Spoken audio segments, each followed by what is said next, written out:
اعوذ باللہ من الشیطان الرجیم بسم اللہ الرحمن الرحیم۔ جو لوگ اللہ پر ایمان لائیں کہیں کہ ہمارا رب اللہ ہے، پھر اس پر جم جائیں، ان پر فرشتوں کا نزول ہوتا ہے، نہ کوئی غم کرو نہ خوف، خوشیاں مناؤ جنت کی جس کا تم سے وعدہ کیا گیا تھا۔ اللہ کی ربوبیت پر اطمینان جب انسان کو ہو جاتا، میرا رب اللہ ہے، ربی اللہ، انسان کے لیے نہ کوئی کھٹکا، نہ کوئی خطرہ، نہ کوئی خوف، نہ کوئی حزن۔ جو کچھ ہو رہا ہے کس کے اذن سے ہو رہا ہے؟ اللہ کے اذن سے۔ اللہ کے اذن کے بغیر پتا تک نہیں ہلتا۔ یہ کوئی اندھا بہرا مادہ نہیں ہے جس سے مجھے کوئی خوف ہو۔ اندھا بھینسا چلا آ رہا ہو اس سے تو ڈرنے کا ہر انسان کو ڈرنا چاہیے، نہ معلوم کس کو ٹکر مار دے، لیکن نہیں، اس کائنات کو چلانے والا ایک سمیع و بصیر خدا ہے۔ وہ جو میرا دوست ہے، میرا ولی ہے، اللہ ولی الذین آمنوا یخرجہم من الظلمات الی النور۔ اللہ اہل ایمان کا ولی ہے، ساتھی ہے، پشت پناہ ہے، مددگار ہے، حمایتی ہے۔ بتائیے جسے یقین ہو جائے کہ اللہ میرا مددگار، اللہ میرا محافظ، اللہ میرا پشت پناہ، اللہ میرا حمایتی، اس کے لیے کوئی خوف ہوگا؟ اس سے کوئی ڈر ہوگا؟ میں مثال دیا کرتا ہوں ایک بہت سادہ، پنجاب کے دیہات کی۔ تو بڑا چودھری ہے اور کوئی غریب کسان ہے۔ اس غریب کسان کے جانوروں کو ہر وقت اندیشہ ہوگا چوری کا، کوئی میری بھینس کھول کر نہ لے جائے، کوئی میرا بیل کھول کر نہ لے جائے۔ لیکن جس کے بارے میں یہ سب کو معلوم ہو کہ وہ جو بڑا چودھری ہے وہ اس کا دوست ہے، اس کی بچیا کو کوئی خوف ہوگا؟ اس کی بھینس پر کوئی ہاتھ ڈالے گا؟ اسے کوئی اندیشہ ہوگا؟ نہیں۔ کیوں؟ کہ وہ بڑا چودھری، بڑا اس کا یہاں کا سردار، جاگیردار، سب کو معلوم ہے وہ میرا دوست ہے، کوئی میرے خلاف اقدام نہیں کر سکتا۔ اس دنیا میں یہ چھوٹی سی بات اگر آپ کے دلی اطمینان اور سکون کا باعث بن سکتی ہے تو ذرا تصور کیجئے۔ میں لفظ تصور استعمال کروں گا صرف اس لیے کہ اس کا ہم جس کو کہتے ہیں ادراک اور شعور کر نہیں سکتے، اگر کے ساتھ کر سکتے۔ اگر یقین ہو کہ اللہ میرا مددگار اور یقین ہو کہ اللہ ہر آن میرے ساتھ ہے، پھر کوئی خوف؟ کس کا خوف؟ کوئی شے اللہ سے بالا تر ہے؟ کوئی قوت اس سے زیادہ طاقتور ہے؟ کوئی اس کے ارادے کو بدلنے والا ہے؟ کوئی اس کی مشیت کے آڑے آنے والا ہے؟ یہی بات ہے جو حضور نے فرمائی۔ یہ ایمان کا حاصل ہے لب لباب، کہ دیکھو اچھی طرح اس بات کو ذہن نشین کر لو، اگر تمام انسان مل کر تمہیں کوئی نقصان پہنچانا چاہے نہیں پہنچا سکتے، مگر جو کچھ اللہ نے لکھ دیا ہو، اور تمام انسان مل کر تمہیں کوئی نفع پہنچانا چاہیں نہیں پہنچا سکتے، مگر وہ شے جو اللہ نے طے کر دی ہو۔ آپ پھر میں کہوں گا ذرا طاری کیجئے، اسے فرض کیجئے، اسے سوچئے۔ اگر اس حدیث پر ہمارا دل ٹھکا ہوا ہو تو کسی سے ڈر ہوگا؟ یہ مجھے نقصان نہ پہنچا دے، یہ میری رپورٹ خراب نہ کر دے، یہ میری انکریمنٹ نہ رکوا دے، یہ میرا یہ نہ بگاڑ دے، یہ میرے یہ نقصان نہ پہنچا دے۔ اس کا ڈر، اس کا ڈر، اس کا خوف، اس کی خوشامد، اس کے لیے جا کر طرح طرح سے اپنی عزت نفس کو ذلیل کروانا اس کے سامنے، یہ سب کچھ کیوں کرتا ہے انسان؟ جب سمجھتا ہے کہ اس کے ہاتھ میں میرا کوئی نفع ہے، اس کے ہاتھ میں میرے لیے کوئی ضرر ہے، یہ مجھے کوئی گزن پہنچا سکتا ہے، یہ مجھے کوئی نقصان پہنچا سکتا ہے، یہ میرا کوئی کام بنا سکتا ہے، یہ میری کوئی ضرورت پوری کر سکتا ہے، اسی کا نام شرک ہے۔ جہاں آپ نے یہ سمجھا کہ غیر اللہ کے اندر کوئی طاقت موجود ہے، وہی شرک ہے۔ بتوں سے تجھ کو امید خدا سے نو امیدی، مجھے بتا تو صحیح اور کافری کیا ہے؟ شرک تو یہ ہے۔ جس پر بھی تمہیں یہ خیال ہے کلمہ ہے یہ کلمہ سوم، لا حول ولا قوت الا باللہ. ذرا اس پر دل کو کبھی اگر آپ تصور کریں، پھر فرض کریں، دل ٹھک جائے اس پر، کوئی طاقت نہیں. یہی بات تھی جو شیخ عبد القادر جیلانی رحمۃ اللہ علیہ نے اپنی وصیت میں اپنے بچے سے کہی. 11ویں دینے والے ہیں، لیکن حضرت شیخ عبد القادر جیلانی کی وصیت اور تعلیمات کو کتنے لوگ ہیں کہ جانتے ہو؟ یہ جن مقامات تک پہنچے ہیں وہ کس چیز کی بدولت پہنچے؟ انہوں نے جو پیغام دیا وہ کیا تھا؟ اے میرے بچے، جس طریقے سے قرآن مجید میں حضرت لقمان کی نصیحتیں جو ہے نقل کر دی گئی ہیں، میں یہ عرض کروں گا بالفرض اگر قرآن حضرت عبد القادر جیلانی کے بعد نازل ہوا ہوتا تو شیخ عبد القادر کی یہ نصیحتیں بھی قرآن میں درج ہوتی. اتنی اونچی نصیحتیں ہیں. اے میرے بچے، اس حقیقت کو ذہن نشین کر لے، لا فاعل فی الحقیقت ولا مؤثر الا اللہ. اس کائنات میں نہ کوئی فاعل حقیقی ہے نہ مؤثر حقیقی ہے سوائے اللہ کے. کسی شے میں کوئی تاثیر نہیں اگر اللہ نہ چاہے. آگ جلا نہیں سکتی اگر اللہ نہ چاہے. پانی ڈبو نہیں سکتا اگر اللہ نہ چاہے. زہر ہلاک نہیں کر سکتا اگر اللہ نہ چاہے. کوئی چیز فائدہ نہیں پہنچا سکتی اگر اللہ نہ چاہے. تو در در پہ کیوں سر جھکاتے ہو؟ در در پر کیوں جبیں سائی کرتے ہو؟ سب کے سامنے کیوں ہاتھ پھیلاتے ہو؟ ایک اللہ سے مانگو، ایک اللہ کے سامنے زمین پر اپنی جبین رکھو. لا فاعل فی الحقیقت ولا مؤثر الا اللہ. نظر آتا ہے ہمیں کہ پانی پیاس بجھا دیتا ہے. پیاس بجھانے کی صلاحیت پانی میں نہیں ہے، اللہ کے اذن سے. کھانا بھوک مٹا دیتا ہے، بھوک مٹانے کی صلاحیت کھانے میں نہیں ہے، اذن رب میں ہے. دیکھیے یہی یقین تھا. حضرت موسیٰ علیہ السلام کا واقعہ یاد کیجئے. سامنے سمندر آ گیا ہے، قوم دیکھتی ہے پیچھے کہ گرد و غبار کا طوفان ہے. معلوم ہوا کہ فرعون اپنے لشکر سمیت آ گیا ہے. لشکر جب چلتا تھا تیز رفتاری کے ساتھ تو گرد و غبار کا جو طوفان اٹھتا تھا اس کا تصور کیجیے. اور لمحہ بلمحہ وہ قریب آ رہا ہے. پوری قوم نے کیا کہا؟ اے موسیٰ انا لمدرکون، اے موسیٰ ہم کو پکڑے گئے. قرآن مجید نے تو یہاں وہ باتیں نہیں لکھی ہیں، لیکن تورات میں یہ درج ہے کہ بنی اسرائیل جھگڑنے لگے، دست و گریبان ہو گئے موسیٰ کے ساتھ. موسیٰ ہمیں یہاں مروایا لا کر، اس سے تو ہم ہی بہتر تھے. وہاں کھانے کو ملتا تھا، زندگی تو تھی، بیگار ہم کر رہے تھے، موت تو نہیں تھی.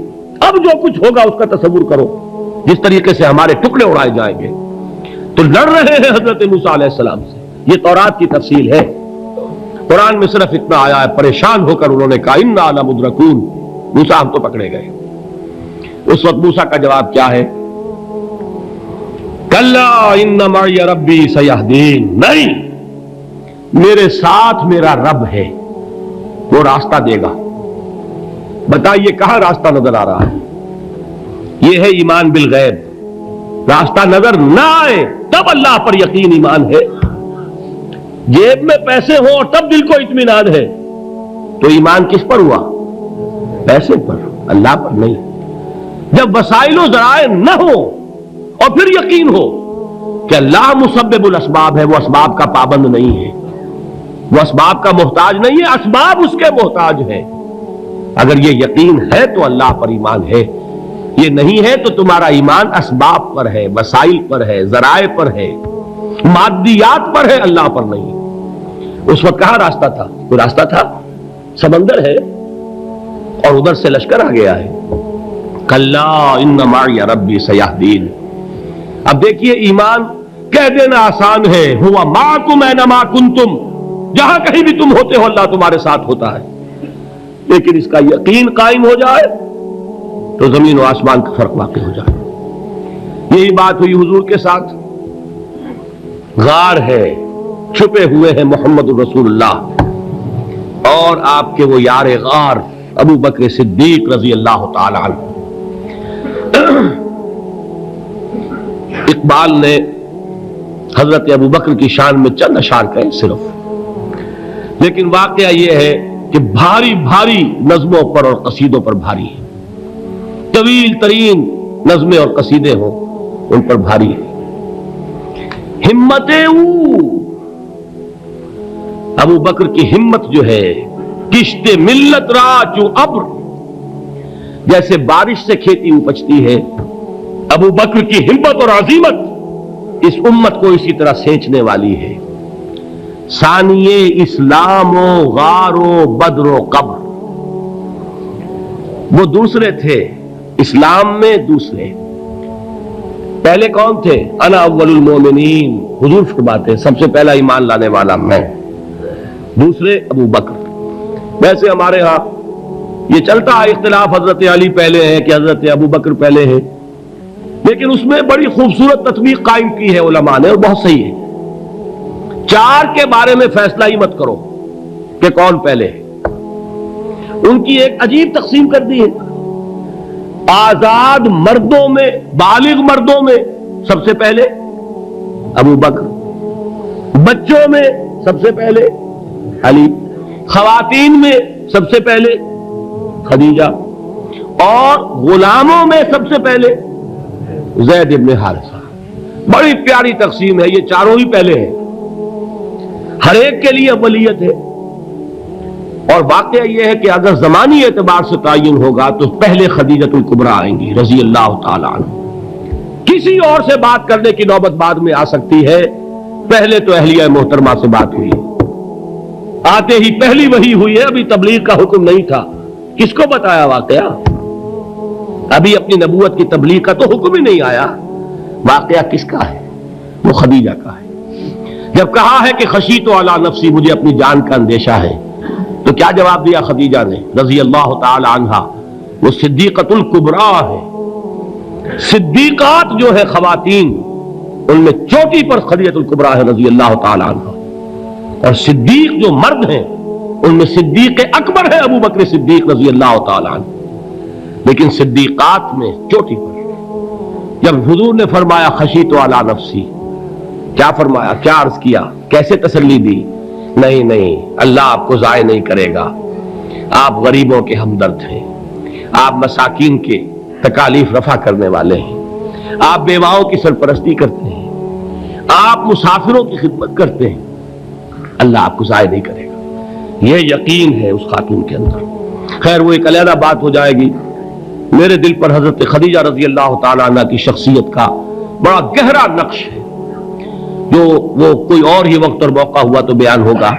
بہرحال اقبال نے ایک مصرے میں جو چار اولیتیں جمع کر دی ہیں، ہمت او کشت امت را چو ابر، ثانی اسلام و غار و بدر و قبر۔ اسلام میں حضور کے بعد پہلے کون؟ ابو بکر۔ غار میں حضور کے ساتھ کون؟ ابو بکر۔ بدر کی رات اللہ کا رسول سر بسجود، وہ جھاڑ، وہ گھاس پھوس کی جو جھوپڑی بنائی گئی تھی، اور وہاں تلوار ننگی لے کر پہرا دینے والا کون؟ ابو بکر۔ اور اس حجرہ عائشہ میں محمد کے بعد سب سے پہلے دفن ہونے والا کون؟ ابو بکر رضی اللہ تعالی عنہ صلی اللہ علیہ وسلم۔ وہ جو معاملہ میں سنا رہا تھا غار ثور کا، حضرت ابو بکر بھی حضور کے خیال سے لرز گئے ہیں۔ آپ کو یاد ہوگا کہ جا کر پہلے تمام جتنے سوراخ تھے انہیں بند کیا ہے، ایک سوراخ رہ گیا تھا جس کو بند کرنے کے لیے کوئی کپڑا نہیں تھا، وہاں اپنی ایڑی رکھی ہے، تب کہا ہے حضور سے تشریف لائیے، اور اپنے زانو پر حضور کو لٹایا ہے، اور وہاں کسی موذی جانور نے کاٹا ہے، حضور کی آنکھ لگ گئی تھی، اس وقت اس بل کے اندر جو بھی بچھو ہے کیا ہے واللہ عالم، اس نے کاٹا ہے، اس کی تکلیف کی وجہ سے ابو بکر کی آنکھوں سے آنسو ٹپک گئے، حضور کے چہرے مبارک پر پڑے ہیں کہ حضور جاگے ہیں، معاملہ کیا ہے؟ ایڑی نہیں ہٹائی وہاں سے، مبادا وہ جانور وہاں سے نکل کر محمد الرسول اللہ کو کوئی گزن پہنچا دے، ابو بکر کی ایڑی ہے، جس طرح چاہے کھا لے، ختم کر دے، جان نکل جائے تب کوئی آنچ آئے محمد پر تو آئے، لیکن جیتے جی نہیں۔ وہ ہے ابو بکر۔ حضور کے خیال سے اس وقت حضور نے پھر اپنا لعاب دہن لگایا ہے، اور اس سے پھر آپ کی تکلیف ختم ہوئی. جیسے خیبر میں حضرت علی کی آنکھ دکھ رہی تھی، اس کو جو شفا حاصل ہوئی ہے وہ بھی حضور کے لعاب دہن سے ہوئی. تو بہرحال اس وقت انہوں نے کہا ہے کہ اے نبی یا رسول اللہ، اگر اس وقت ان میں سے کسی نے غیر ارادی طور پر بھی اپنے قدموں کی طرف جھانک لیا تو پکڑے جائیں گے. کیا جواب تھا اللہ کے رسول کا؟ لا تحزن ان اللہ معنا. اللہ ہمارے ساتھ ہے، کیوں گھبراتے ہو ابو بکر؟ یہ ہے ایمان باللہ.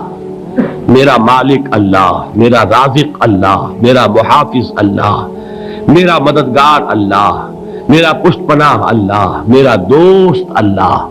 یہ دوستی ہے اللہ کی جو لب لباب ہے، حاصل ہے ایمان کا. اسی کا نام ولایت ہے.